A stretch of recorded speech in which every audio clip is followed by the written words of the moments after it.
Muy buenas tardes, sean todos muy bienvenidos a su programa Seguridad y Defensa Hoy de Radio Funglode, que transmitimos por nuestras plataformas digitales de YouTube, Spotify y demás.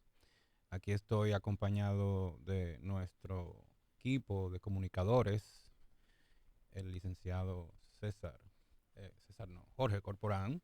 Buenas tardes, Manuel. Darle las gracias a Dios por permitirnos un día más y un martes más con este grandioso equipo que nos acompaña.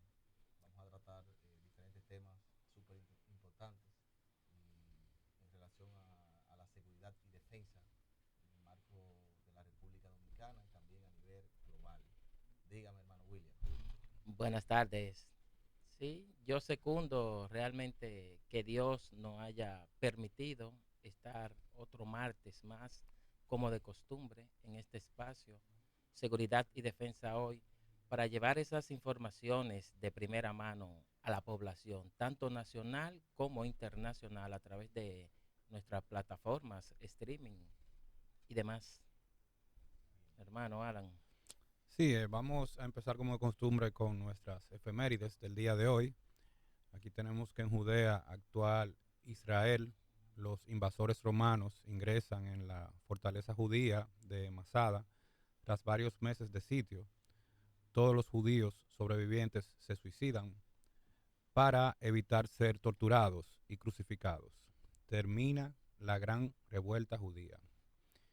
A su vez, en 1457, fecha probable de la batalla de Megido, librada a 80 kilómetros al norte de Jericó, Jerusalén, entre el faraón Tutmosis III y una gran coalición cananea dirigida por el rey Kadesh. Se trata de la primera batalla que se ha registrado de manera verosímil. A su vez, en 1853, en la India, invadida por el Imperio Británico, se inaugura el primer tren de pasajeros de ese país entre Bori Bunder, Bombay y Thane. En 1912, la norteamericana Harriet Quimby se convierte en la primera mujer que cruza en avión el Canal de la Mancha. En 2003, en Filadelfia, Estados Unidos, Michael Jordan se retira del baloncesto. Para mí, el mejor de todos los tiempos. Para otros dicen que es LeBron, pero Bueno, tenemos puntos de diferencia ahí encontrados, pero eso lo discutimos en otro programa. nada, tiempo deportivo. Bueno, algunas de las efemérides de hoy hasta acá. Excelente, qué bueno. Miren, para toda nuestra audiencia, hoy nosotros tenemos el placer de que nos acompaña el distinguido capitán de fragata en la condición de retiro de la Armada del país de Argentina, Eduardo Balbi, un experto en lo que es el tema de la seguridad, de la geopolítica y un tema que vamos a dilucidar en el desarrollo. Sin más preámbulo, Eduardo es argentino, como dije en la introducción, graduado como oficial de comando y Estado Mayor de Infantería de Marina. Posee un máster en Relaciones Internacionales. Es diplomado en Altos Estudios Estratégicos, diplomado en Metodología de Estudios Prospectivos y diplomado en Comercio Exterior, lo que significa que leyendo esta hoja de vida estoy validando lo que dije al principio, estamos frente a un Un invitado de lujo. experto, claro. Entonces, continuando, decimos también que es diplomado en metodología de estudios prospectivos y diplomado en comercio exterior. Ha realizado numerosos cursos, seminarios y talleres dentro de su especialidad. Es reconocido como experto en metodología prospectiva, que esa será la primera pregunta, en construcción, en análisis y evaluación de escenarios, en management, que esto en español es gestión, entonces gestión estratégico, en prevención de conflictos, en seguridad y en gestión de riesgos. Ya es demasiado, por favor. No, vamos a cumplir con esto, tranquila, tranquila. Sí. Para que la población sepa realmente cuál es el calibre de nuestro invitado, o sea, y el tema que vamos a dilucidar. También es reconocido como uno de los mayores expertos en prospectiva aplicada a la inteligencia estratégica y de negocios. Ha ofrecido innumerables conferencias y ha sido docente en temas de prospectiva en varias universidades de América Latina. Cabe destacar que fue miembro del Comité de Planificación del Millennium Project 1997-2007.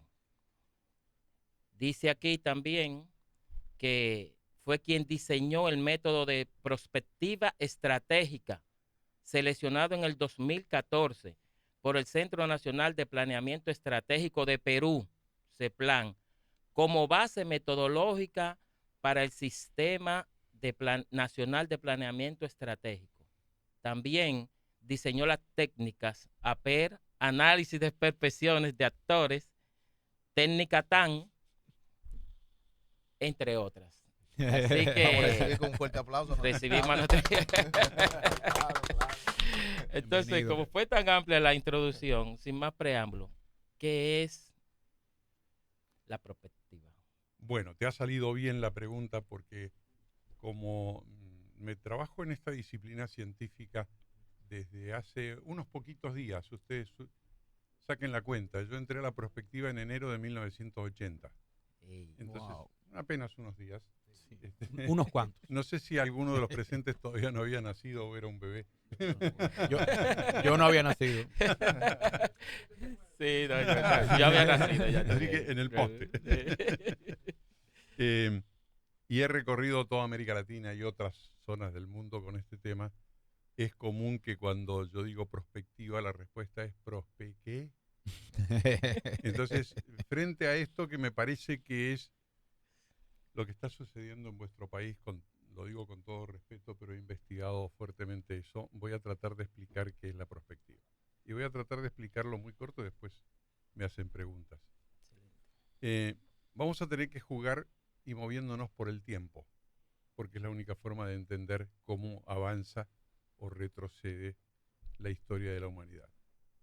Vámonos al siglo pasado, el siglo XX y a la Segunda Guerra Mundial, por poner una fecha 1945, ¿de acuerdo? En esa Segunda Guerra Mundial, hasta ese momento, todas las escuelas de planeamiento estratégico del mundo tenían un formato, autor más, autor menos, y el formato era leer profundamente, y se perdía mucho tiempo, repito, se perdía mucho tiempo, en vez de pensar en el futuro, leyendo la historia. Y éramos esclavos, seguimos siendo esclavos, los que trabajan en esa escuela, del dato histórico, del Big Data, de estos bancos de datos, de lo que ocurrió y quedó registrado. Con esa información se pretendía y se pensaba, era bastante cierto, no siempre se acertaba, que se podía decidir cómo estábamos hoy, cuál es el estado actual. Y a partir de allí, dos métodos de trabajo muy conocidos históricamente, con muchos años, eran los reyes del futuro. El pronóstico, que hoy en inglés se lo conoce con el nombre de forecast, el pronóstico y la proyección. ¿Qué es la proyección? Es levantar los datos de la historia, el Big Data, ver cómo se comportó cada variable, cada indicador, y con fórmulas matemáticas, con algoritmos, con lo que hoy hace Excel, simplemente, es proyectar hacia el futuro su comportamiento, cosa que le llamamos tendencia. Y estamos hablando de las famosas tendencias que nos han gobernado y nos siguen gobernando. ¿Está? Esa era la forma de penetrar en el futuro, las tendencias, basados en el pasado. Los que usaban el método de forecast o pronóstico normalmente eran dos clases de personas, y le pido disculpas a los oyentes porque yo soy muy crudo para hablar y a veces uso lenguaje académico y a veces uso lenguaje de lo que en Argentina llamamos el lunfardo cotidiano. ¿Está? Y entonces hoy voy a usar de los dos.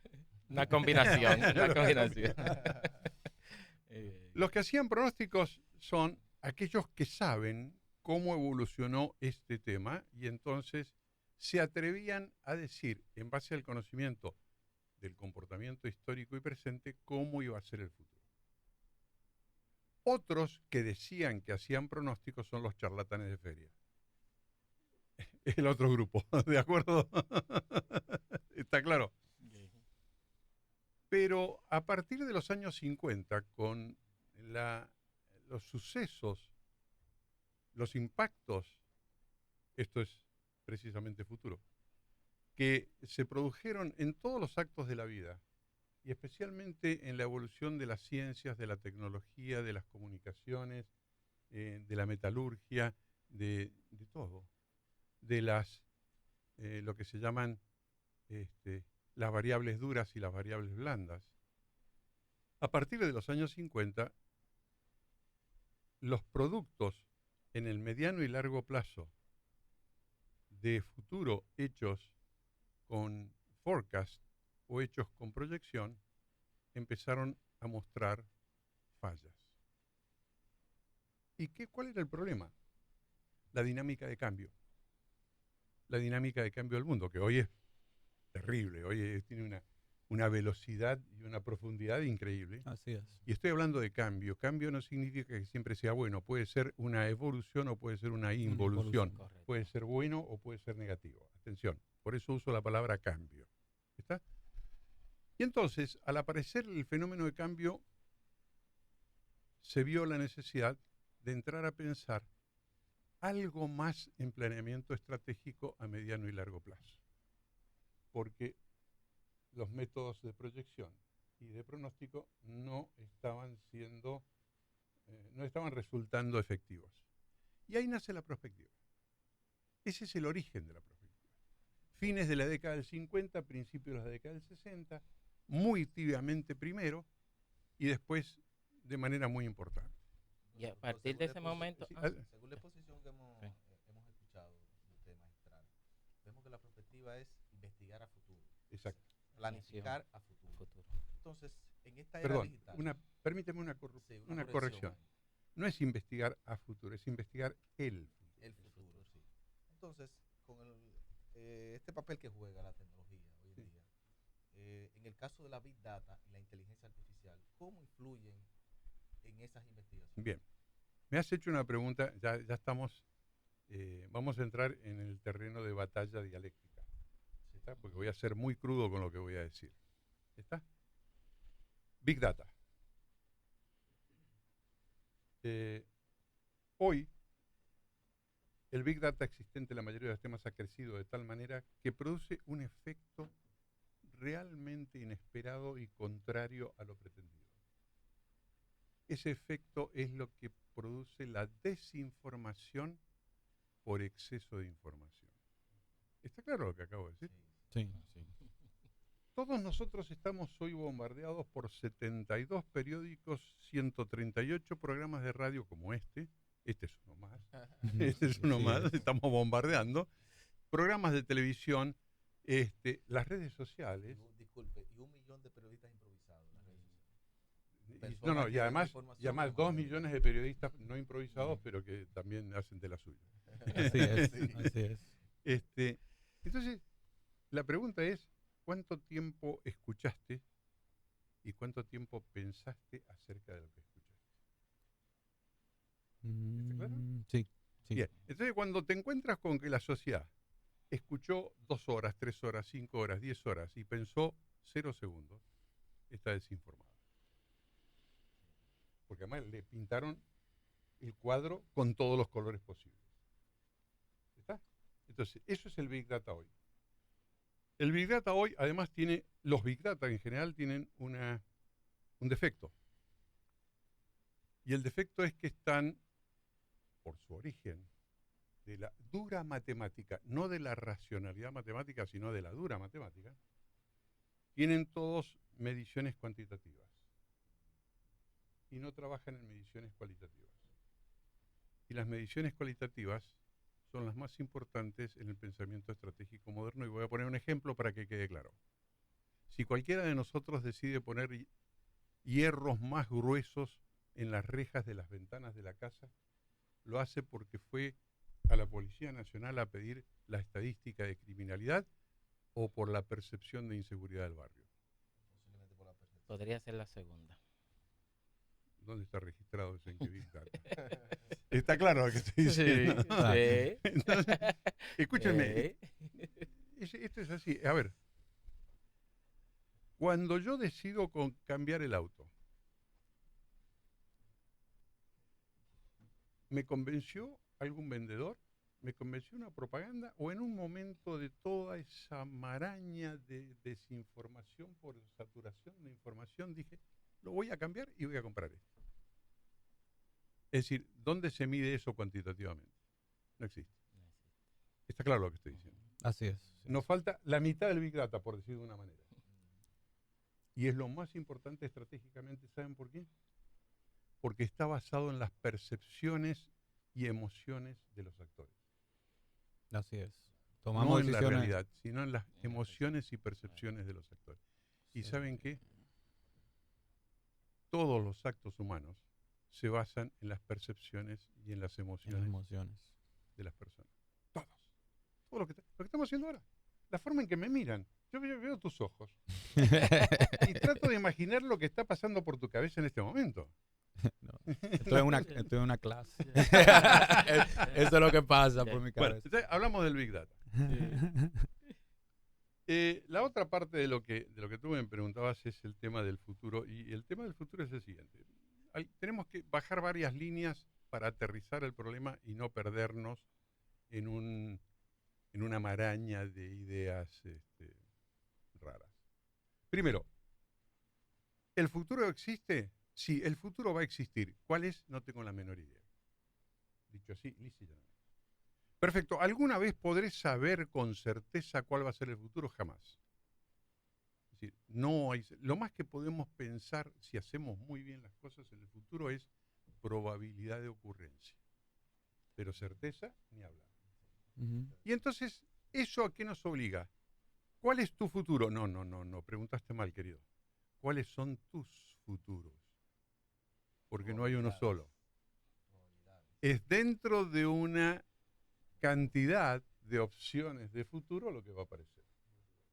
Está claro lo que estoy diciendo. Entonces, Claro. Así es. la perspectiva es una disciplina científica, no es ciencia. Muchos la quieren llevar a ciencia, yo me niego rotundamente y soy investigador científico. ¿Por qué? Porque una ciencia vive en sí mismo y mirando hacia adentro. Voy a usar lenguaje lunfardo. Vive pensando en su ombligo. En cambio, la prospectiva es una disciplina científica que no es ciencia porque su objetivo, su objeto teórico, está fuera de ella. ¿Y cuáles métodos de estudio ustedes utilizan para...? Espera. Y ese objetivo es buenas decisiones. Ya no es de la prospectiva, es del decisor. ¿Me explico? Entonces, por eso, gracias a Dios, no es una ciencia, porque sigue teniendo su objeto fuera.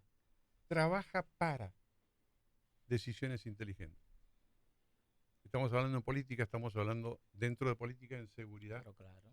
y defensa. Dos temas calientes, sensibles, terribles. Y ahí yo le pregunto, Bien. en Ahora gestión sí, de alguien riesgos, pregunta, vamos. en gestión de riesgos, Sí. se usa una herramienta que se llama una matriz, Mosler. Y esta herramienta se utiliza, se emplea para lo que es evaluar los riesgos en base a su vulnerabilidad, probabilidad, impacto, índice, y a esto se le asigna un valor en principio para entonces uno hacer esos cálculos. Entonces, vinculado a esto, a lo que es la seguridad ciudadana, Sí. ¿cómo implementamos la prospectiva? Porque ya usted dijo que es un conocedor de lo que está sucediendo en nuestro país a esos fines. Bien, vamos a hablar de seguridad ciudadana y voy a ir a lo que tú dijiste del método Mosler, que nosotros ya lo hemos dejado de usar hace varias décadas y tenemos nuestro propio método de análisis de riesgos y Excelente. oportunidades, que con un enfoque totalmente distinto. Muy ¿Ok? bien. Es decir, nos olvidamos de eso. Seguridad ciudadana. En América Latina es uno de los problemas más graves que hay, con distintas densidades y distintas imágenes en cada país, pero es un problema. ¿Por qué? Porque ha sido mal encarado. Todo el mundo, en toda América Latina, dicen, bueno, veamos a las fuerzas policiales, veamos a la justicia, y con ellos dos arreglamos el tema. Mentira, falso. Es decir, son dos instrumentos, pero no son los únicos instrumentos. Vamos a corregir levemente el nombre. En vez de hablar de la seguridad ciudadana, vamos a empezar a hablar de la inseguridad ciudadana. Bien. Y lo que estamos viendo es la inseguridad ciudadana. Ahora, ¿cuántas veces ustedes, acá en República Dominicana, en Argentina o en América Latina, han escuchado a funcionarios, a políticos, a universidades, a expertos, hablar y decir que están analizando científicamente la conflictividad social? Escucho respuesta. Sí, claro. Conflictividad social. No, yo no. ¿Te das cuenta? Sí. Sí, Yo William, sí lo he sí, ¿Te escuchado. das cuenta? Son 3 tópicos. Bueno, no, son muchos más, pero no importa. No, pero está bien. Sí. Pero por lo menos vos escuchaste. Ellos Claro, no. Sí, claro. La mayoría, es decir, ningún país Sí. está analizando, es decir, están con la policía persiguiendo delincuentes y contraventores y con la justicia haciendo lo que hace la justicia. Lo voy a dejar ahí. Pero no estamos haciendo prevención. Así Y es. la prevención, en términos de seguridad ciudadana, es trabajar duramente sobre la persecución de delincuentes. No, sobre las conductas. El eje y el centro de gravedad son las conductas buenas y las otras. Así es. Como decía Emmanuel Kant, los que actúan por deber o los que actúan conforme a deber. ¿Está? Y esto es así. Si hay una persona que actúa en aplicación del marco jurídico de su país, no le interesa si hay una o 72.000 leyes, porque no le afectan. Pero el que trata de vulnerar una norma, con una sola ley que le moleste, ya está comprometido. Y ese es el delincuente. Así es. Pero imaginemos el homicidio, la cumbre del delito, como una escalera.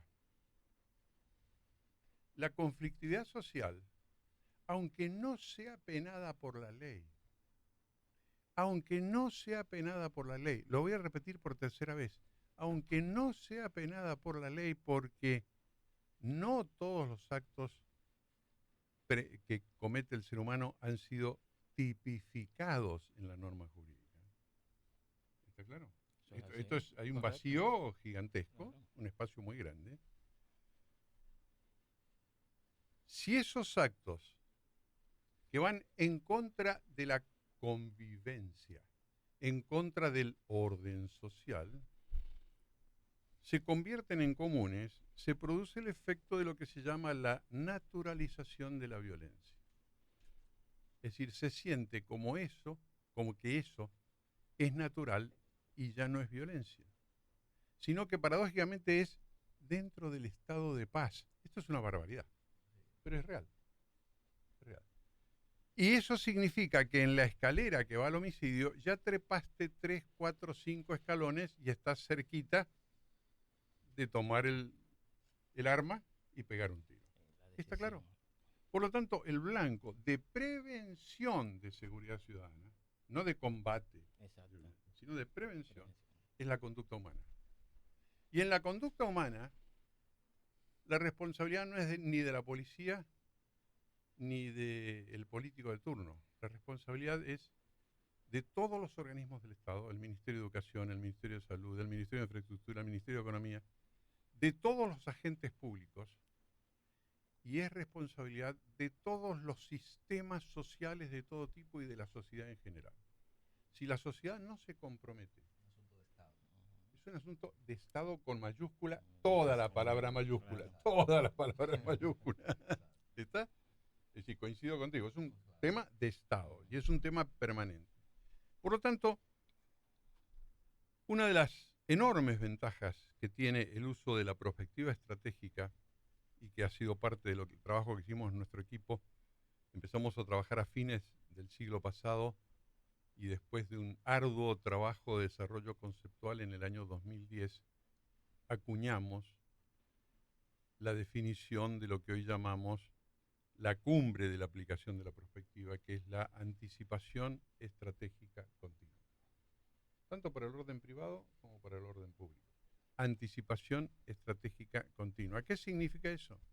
Estar mirando permanentemente los futuros posibles, analizando esos futuros posibles, y si alguno de esos futuros posibles ocurriese, se configurase, qué riesgos y oportunidades podría tener para nosotros, con lo cual podemos hoy tomar decisiones de prevención, de mitigación, de control, etcétera, etcétera, etcétera. De respuesta. De respuesta anticipada. Entonces, tenemos que dejar de jugar a los bomberos. Hoy en América Latina somos todos capitanes de escuadras de bomberos superdiplomados que estamos apagando incendios todo el día. Pero prevención de incendios no hacemos. Correcto. Entonces, yo quería con este comentario mostrarles a ustedes cuál es la vinculación. Cuando digo seguridad ciudadana, no he mencionado defensa. Pero en defensa, lo otro que se ha visto es que el concepto de defensa se ha ampliado. Antes el concepto de defensa estaba limitado a operaciones militares entre ejércitos regulares. ¿Sí? Bien, ¿qué pasó con Hamas? ¿Qué pasó con Hezbollah? ¿Qué pasó con Irán? Sí, ¿Dónde están los ejércitos claro. regulares?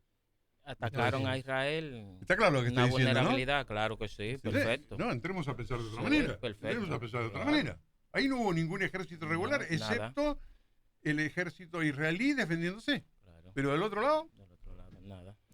No, Eduardo, como usted muy bien dijo, usted está trabajando prospectiva desde 1980. Actualmente, como ya lo hemos mencionado, se han dado unas variables importantes y es que la tecnología como tal, la implementación del Internet, los teléfonos inteligentes y ya encaminándonos al Internet de las cosas, hemos visto como los seres humanos ya desde muy temprana edad, inclusive antes de hablar, tienen un dispositivo electrónico en la mano y están, como hemos dicho anteriormente, bombardeándose de información. Eso está creando de manera exponencial cambios neurológicos muy importantes en los seres humanos y en la visión de la vida, ¿no? De cada individuo de manera particular en el uso de su derecho fundamental al libre desarrollo, a la personalidad. Y hemos visto cómo los cambios de visión hay que analizarlo, como usted dijo, constantemente. O sea, quizás al inicio de usted incursionar en la prospectiva era un poquito, quizás, menos retador poder hacer esos análisis a futuro porque el bombardeo de información era mucho menor. Pero ahora nosotros vemos cómo de manera importante eh, hay unos cambios increíbles en la humanidad, en la forma de ver las cosas y pasan muy rápido. ¿Qué tan retador es para usted y mira, cómo ustedes le van siguiendo el paso a la tecnología en ese sentido? mira, has tocado un tema que para nosotros, para nuestro equipo y para muchos colegas, lo estamos pensando, lo estamos trabajando desde hace varios años y estamos severamente preocupados por lo que está pasando, severamente preocupados. Lo has planteado muy bien, pero voy a entrar precisamente en los distintos modelos de uso que tú planteas. Es cierto, hoy un chico de 4 años ya anda con el celular en la mano, con el iPod en la mano, ya anda mirando todo eso y todo lo demás. No usemos la palabra investigar. Curioseando. Sí, Curioseando, sí. en todo caso. Pero lo que nosotros hemos comprobado, haciendo pruebas concretas, ya no a los 5 años, pero esto es extendible, extrapolable, sino de 8 o 9 años hasta 15 años, es que ese uso y abuso de la tecnología genera una dependencia que consume tiempos, que consume esfuerzos, que le da una serie de habilidades al individuo, pero que al mismo tiempo está apagando La otras creatividad. habilidades del ser humano que son esenciales. Por ejemplo, una casi total pérdida de la capacidad de abstracción, una casi total pérdida del pensamiento abstracto, una casi total pérdida de la innovación, una casi total pérdida de la interpretación. Y quiero detenerme en esta palabra porque hay mucho más, Claro. pero cuidado. Inteligencia artificial. Hoy todo el mundo dice, con la inteligencia artificial los servicios de inteligencia desaparecen. No, muchacho, estás equivocado, por lo menos por ahora. ¿Por qué? Porque la inteligencia artificial lo que está copiando son las conexiones neuronales permanentes y estables del cerebro humano. Pero no ha logrado predecir ni copiar, porque no tiene modelo de acceso, porque son únicas, las conexiones neuronales emergentes, que son la base del alto nivel de interpretación de la información y de la realidad, que es el corazón de la inteligencia estratégica, la interpretación. De lo contrario, estás contando historia, estás relatando. Así es. ¿Está claro? Ujú. Entonces, la inteligencia artificial me puede ayudar muchísimo. Todos los programas de Big Data, ¿no es cierto? Los que incluso en algunas empresas internacionales yo públicamente les he dicho que mienten cuando dicen que tienen un soft que es Business Intelligence, y yo le digo, no es Business Intelligence, es Business Information. Lo que están haciendo es... Mucha información así. claro, no, están moviendo, manejando, sacándole el jugo a la información, pero no hay ninguna neuronita que produjo interpretación. Está claro lo que estoy diciendo, ¿no? Por lo tanto, no es Clarísimo. Business Intelligence, Claro. es Business Information. La inteligencia hasta ahora es solo atributo del superbrain, la que tenemos acá adentro, la supercomputadora. Haz la pregunta. Y en el momento que se pueda fusionar la inteligencia artificial con el cerebro humano, ¿en qué vamos a estar en ese momento? Neuralink. A ver, lo que tenemos que entender, porque todo este avance de la tecnología, de manera masiva, lamentablemente está produciendo un efecto realmente grave. Los seres humanos cada vez nos sentimos más imbéciles, menos prácticos y menos geniales, porque pensamos que la tecnología nos tiene resuelto todo. No es así. Nada de lo que existe podría haber existido si no hubiese habido un ser humano que creó sin Así tecnología. Así es. ¿Está claro lo que acabo de decir, no? Sí, Correcto. claro. Bueno, eso va a seguir. Ojalá siga, porque si no, vamos a ser androides. Sí. ¿Está claro lo que estoy diciendo, no? Perfecto. Ahora mismo lo que dicen es que el gran reto de la inteligencia emocional es, ahí mismo, utilizando el pie de amigo lo que usted dice, la interpretación en el plano emocional, las emociones, que como usted muy bien dijo, la gran mayoría de las decisiones humanas están impulsadas por las emociones, no por Hay la un libro, racionalidad. hay un libro fantástico que es La vida de Daniel Da Vinci. Da Vinci genial. Ujú. Con las 7 virtudes de Da Vinci. Hay que leerlo. Eso tiene una actualidad fabulosa. Se los recomiendo, búsquenlo. Es una maravilla. Excelente. Bien. Mire, Eduardo, Dígame. ¿qué hacer extrapolando eso a República Dominicana? Bien. Está claro que la inseguridad ciudadana es holística, es dinámica, no estática. Totalmente. Entonces, ¿qué resulta? Se ha demostrado, usted habló de interpretación, yo creo que entra también aquí otra palabra importante, que es la observación, que va de la mano para interpretar. Hay que observar para poder interpretar. Son cosas diferentes para tú poder individualizar. Entonces, ¿qué hacer cuando solamente se enfoca la inseguridad ciudadana a la Policía Nacional? Dentro de esos actores, la policía es uno de ellos. Sí. Pero no es el más importante, inclusive. No es el más importante, porque Claro. fue lo que dijimos, es un tema de Estado, porque ¿qué resulta? Un ejemplo, se ausenta la energía eléctrica en un espacio geográfico determinado, los municipios de allí incendian gomas, obstruyen el libre tránsito, se altera el orden público, Claro. y finalmente el problema termina siendo de policía, porque el policía Perdón. tiene que intervenir. ¿Qué hacer? Bueno, pero ahí está el tema del manejo de conductas. Excelente. Ahí hubo gente que tuvo conductas reñidas con la convivencia, por llamarlo de alguna manera, los que pusieron las cubiertas, prendieron Excelente. fuego, hicieron todo eso. Es decir, lo voy a definir, permítanme que les cuente como si estuviera yo en un cómodo sillón detrás de una ventana mirando una sociedad. ¿Sí? Excelente. ¿Saben qué? Voy a decir algunas cosas que si desde el ámbito académico escuchan este programa me van a echar. Porque voy a hablar desde el ámbito coloquial, humano, cotidiano. ¿No?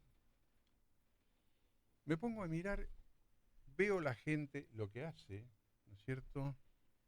Y empiezo a decir,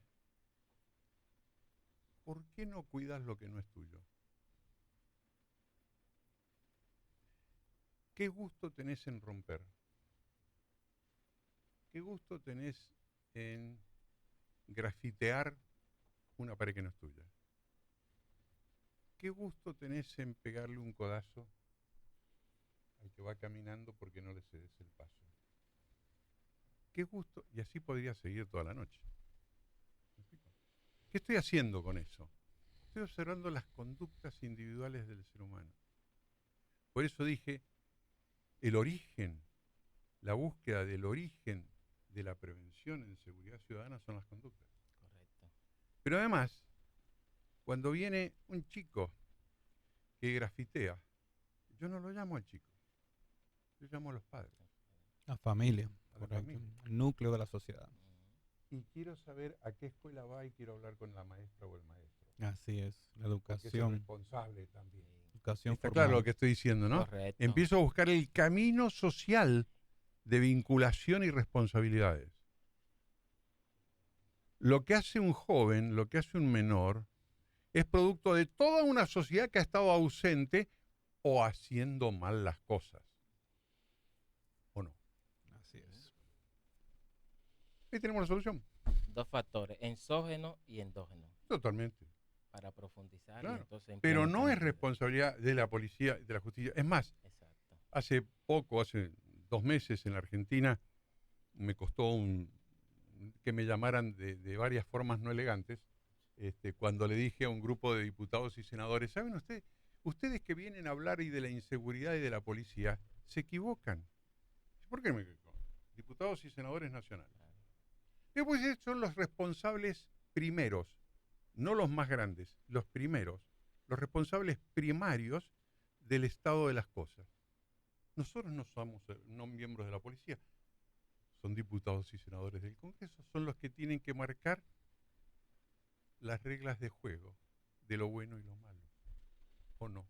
Pero muchos de ellos no saben ni siquiera ¿Está claro? cómo se Entonces, introduce un anteproyecto. Bueno, pero entonces lo llamo y le digo, vamos a llamar a un amigo, un querido amigo, Immanuel Kant, cuando habla de obrar por deber y obrar conforme a deber.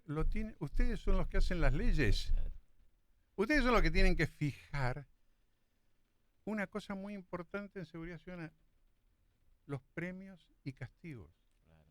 Son los responsables primarios. Si ustedes no avanzan con eso, nadie puede hacer nada. Régimen Y de después consecuencia. tienen otra responsabilidad. Congreso, verifiquen que la justicia funcione. ¿O no? Así es. ¿Eso es responsabilidad? Sí.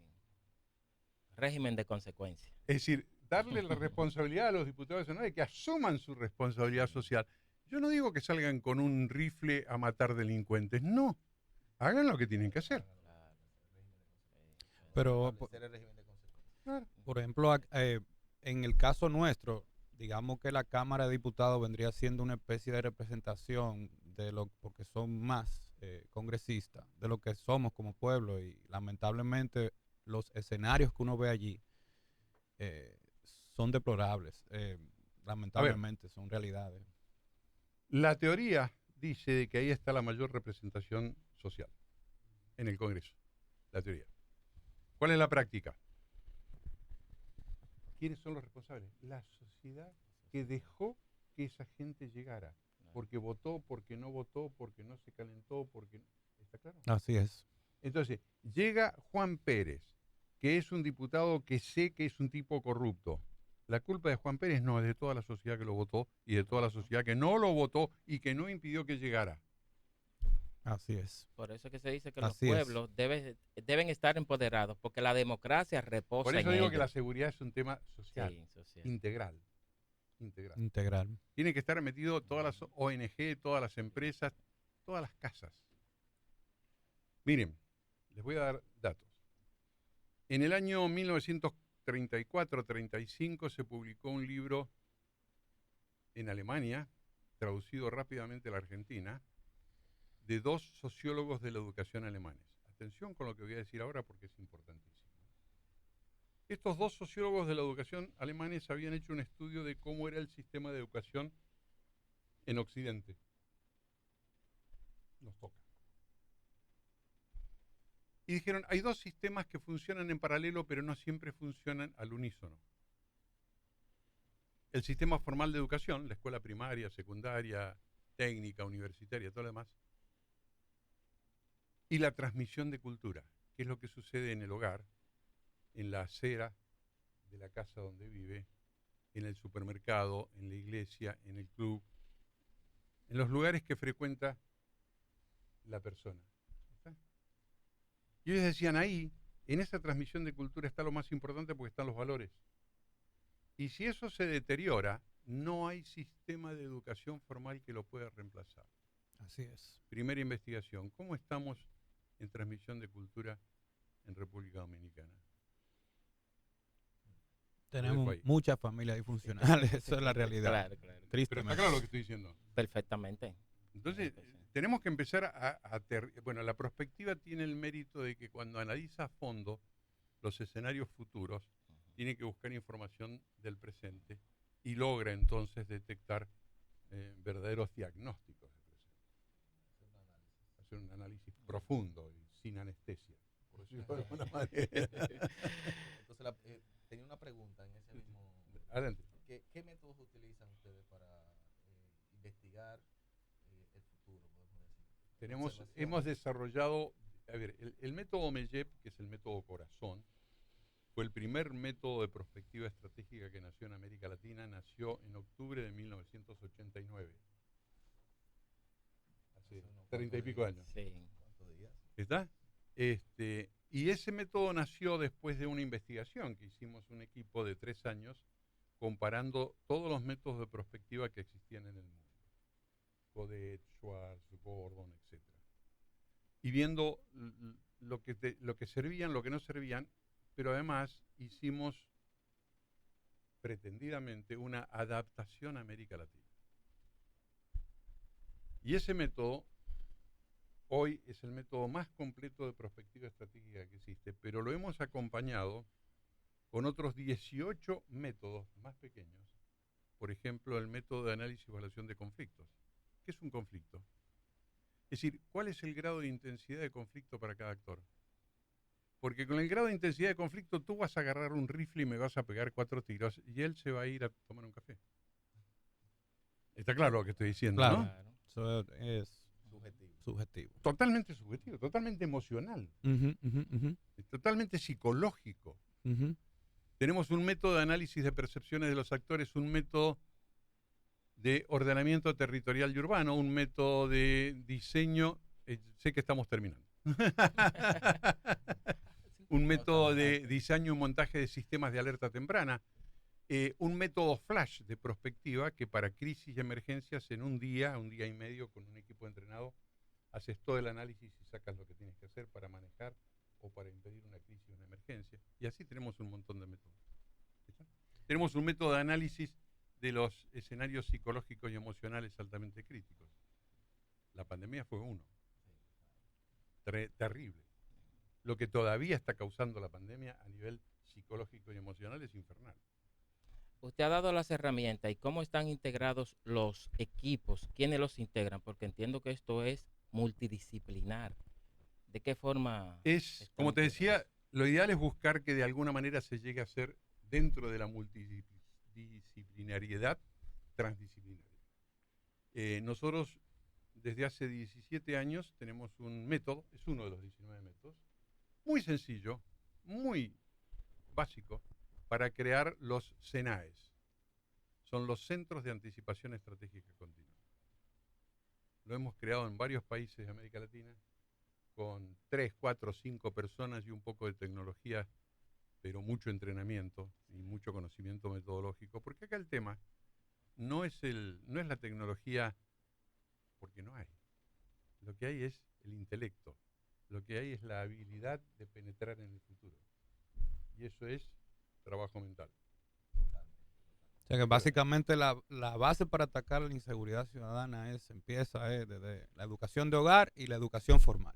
Totalmente, totalmente. Ahí tiene, sobre todo la educación de hogar. Esa es Sobre clave. todo la educación de hogar. Pero además tienes que tener como apoyo esencial lo que acabo de decir que le echaba en cara yo a los diputados. Un sistema de premios y castigos y que funcione. Y que funcione.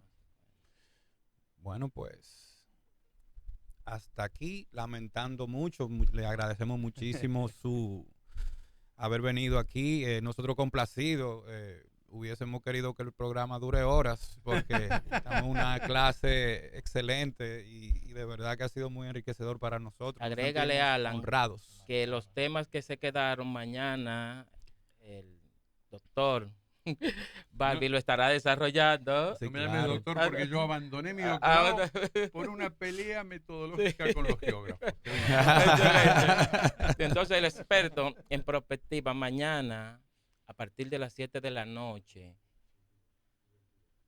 mañana miércoles 17 de abril, Eduardo Balbi estará en las instalaciones de la Fundación Global y Desarrollo llevando este tópico, desarrollándolo, porque aquí en televisión el tiempo es muy corto, entonces será un conversatorio, puertas abiertas para el público, así que acompáñennos mañana a partir de las 7 de la noche en ese importante conversatorio con Eduardo Balbi, desarrollando los tópicos que hoy por falta de tiempo no pudimos dilucidar. Bueno, hasta el próximo martes. Muchas gracias. Muchas gracias a todos quienes nos han escuchado. Disculpa si por ahí dije alguna barbaridad. No, en lo Pero absoluto. ha sido un momento muy grato. Muchas gracias. Gracias.